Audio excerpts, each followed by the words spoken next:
दर्शकों, दुनिया भर में 57 मुस्लिम देश हैं और उसमें करीब 190 करोड़ मुस्लिम आबादी है।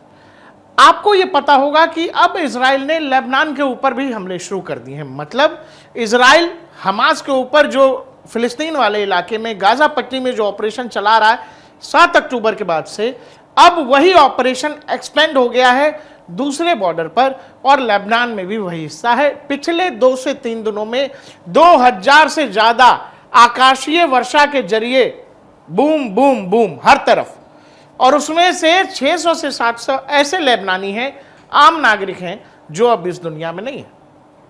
इसका जिम्मेवार कौन है?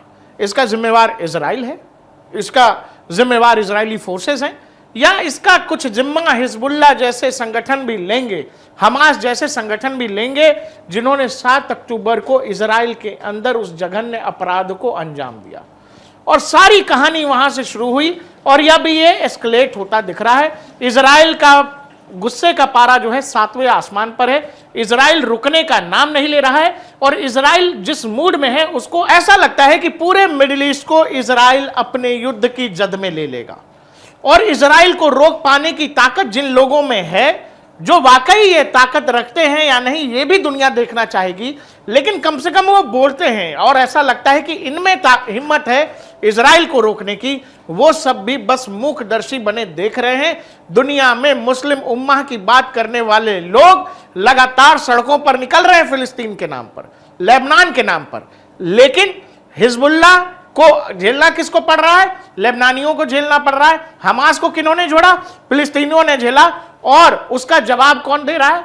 या इन सब चीजों का अंजाम सबको भुगता कौन रहा है? इजराइल।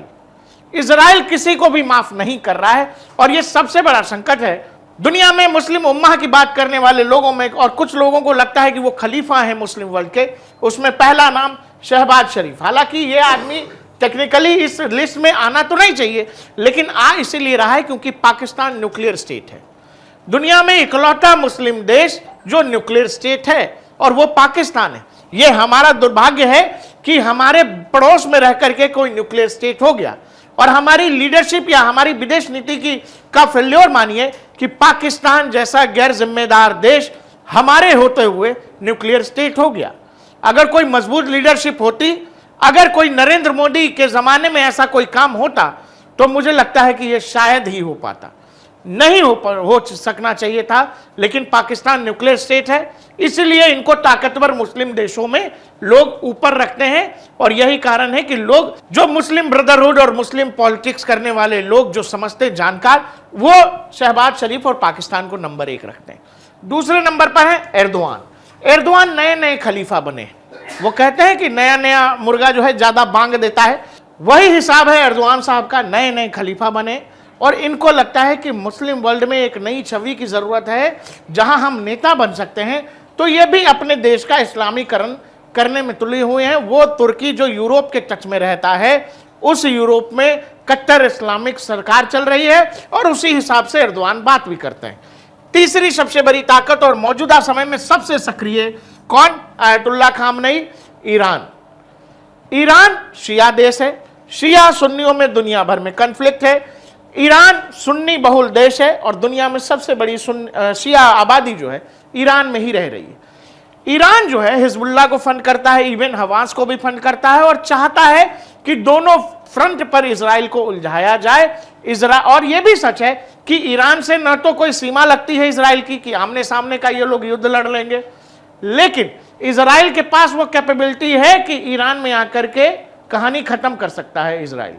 लेकिन ईरान में ये कैपेबिलिटी नहीं है। मतलब ईरान के पास वो एयर पावर नहीं है, वो मिसाइल पावर नहीं है कि वो इजराइल को लंबे समय तक इंगेज कर सकता है। इसीलिए वो अपने प्रॉक्सीज हिजबुल्लाह, हुतीज या फिर कह लीजिए हमास के जरिए इजराइल को उलझाते रहता है। और 7 अक्टूबर को जो कुछ इजराइल में हुआ उसमें बहुत बड़ी फंडिंग कह लीजिए, हाथ कह लीजिए, इन सब के पीछे ईरान था।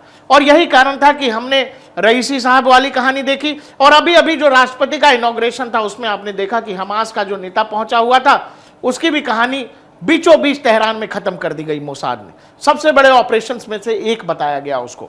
उसके बाद कौन है? मोहम्मद बिन सलमान, सऊदी अरब के राजा।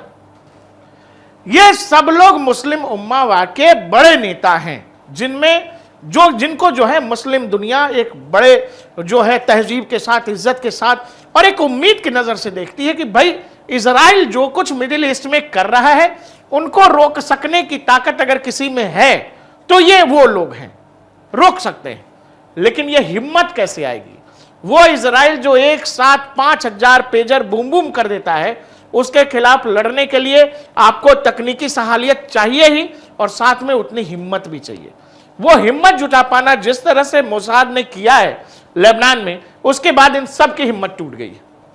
और पिछले 1 साल से जो कुछ इजराइल ऑपरेशन चला रहा है हमास के खिलाफ गाजा पट्टी में, उसको ये लोग चुपचाप देख ही रहे थे। अब क्या है, अब इस वाले हिस्से में भी ऑपरेशन चालू हो रहा है। ग्राउंड फोर्स हो सकता है अगले कुछ दिनों में इजरायली फोर्स लेबनान में इंटर कर जाएगी। क्यों? क्योंकि एयर स्ट्राइक जबरदस्त हो रहा है, जबरदस्त हवाई ऑपरेशन चल रहा है। एयरफोर्स, इजरायली डिफेंस फोर्सेस की जबरदस्त ऑपरेशन लेबनान के हिस्से में चला रही है, वो जो अभी तक गाजा पट्टी के हिस्से में चला रही थी। मतलब 2-2 मोर्चों पर इजराइल इंगेज है, लेकिन उसकी आक्रामकता में, उसकी अटैकिंग कैपेबिलिटी में, उसके लड़ने की काबिलियत में कोई कमी नहीं आई है। और पूरा का पूरा ये इजराइल जो है हर तरफ से, सब जानते हैं कि हर तरफ से मुस्लिम देशों से घिरे होने के बावजूद, यहां इजिप्ट है, ये Saudi Arabia, Iraq, Syria, Jordan और ये रहा ईरान और यहां टर्की।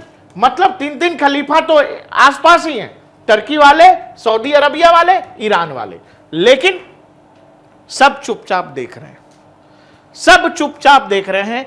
लेबनान में जो इजरायली फोर्सेस ने ऑपरेशन चलाया है, हाल फिलहाल में पिछले 2-3 दिन की बात मैं कर रहा हूं, उसमें 2000 से ज्यादा हवाई वर्षा हुई है, 2000 से ज्यादा जो एयरफोर्स ने गिराए हैं।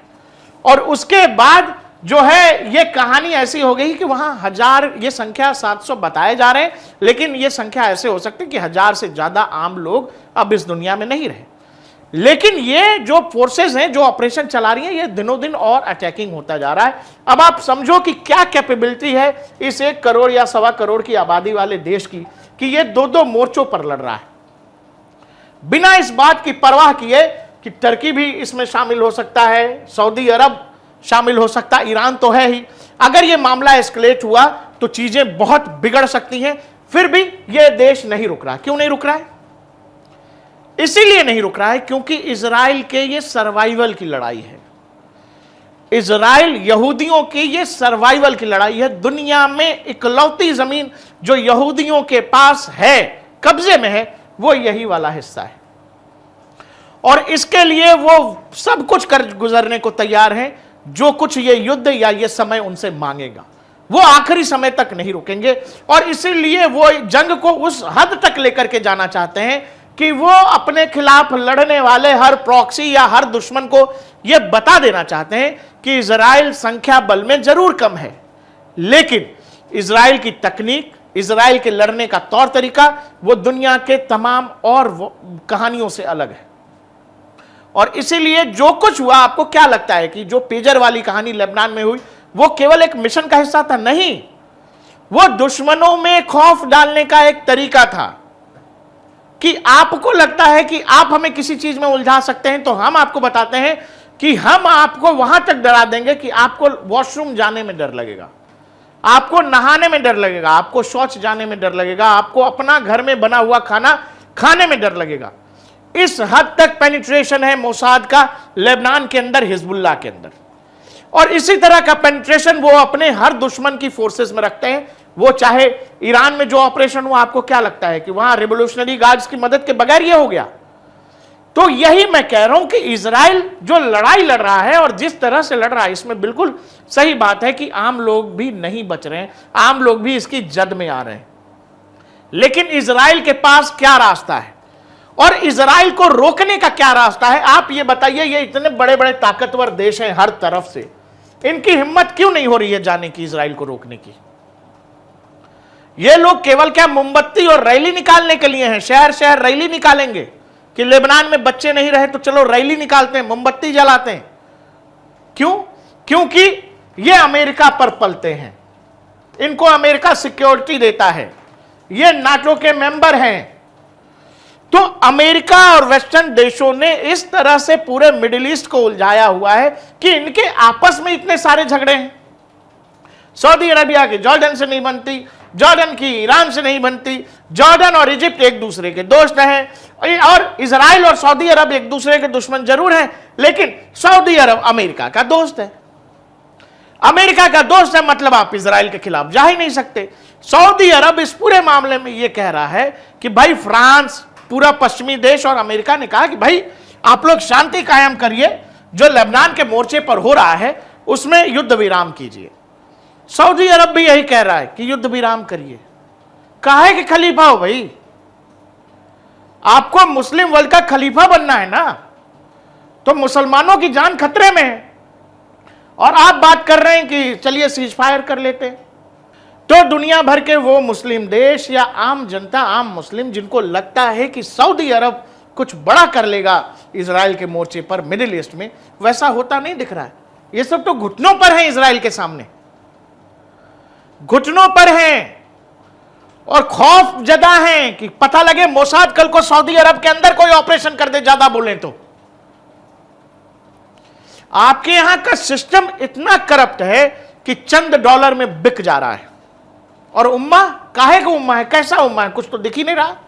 उम्मा अगर हकीकत होती, उम्मा अगर कोई सच होता, तो इजराइल जो कुछ पिछले 7 महीने 8 महीने या साल भर से गाजा पट्टी में कर रहा है, इजराइल को डर लगना चाहिए था, इजराइल को घबराना चाहिए था। 1 करोड़ वाला देश, हर तरफ से मुस्लिम आबादी से घिरा हुआ है, लेकिन लोग रैली निकालने के अलावा कुछ कर नहीं पा रहे हैं, कुछ नहीं कर पा रहे हैं। ईरान और सऊदी अरबिया के अपने मसले हैं, ईरान इराक के अपने मसले हैं, और ईरान जिनको मदद करता है उनकी बहुत बुरी हालत है। लेबनान में हिजबुल्लाह ने आम नागरिकों के घरों के अंदर हथियार रखे हुए हैं और वहां से इजराइल की तरफ हवाई फायर हो रहा है।